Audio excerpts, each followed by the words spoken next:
भिंडी, बैंगन, लीमू और हरे भरे फूल पौधे, ये किसी खेत के मनाजिर नहीं बल्कि ये PSHS सोसाइटी के रिहायशी मुस्लिम रजा के घर की छत है, जहाँ हर मौसम में उगने वाली सब्जियाँ दस्तयाब होती हैं। टमाटर महंगे हो या सस्ते, मुस्लिम साहब को कोई फर्क नहीं पड़ता।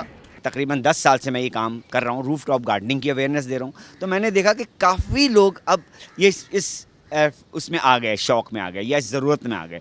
मुस्लिम रजा कहते हैं कि घर की छत पर सब्जियों और फलों की काश्त से जहाँ अखराजात की बचत होती है, वहीं माहौल पर भी इसका गहरा असर पड़ता है।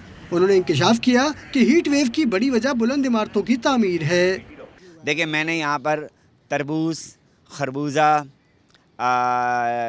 आपका लेमन्स, स्पिनच, बैंगन, गाजर और बंद गोभी, फूल गोभी, प्याज।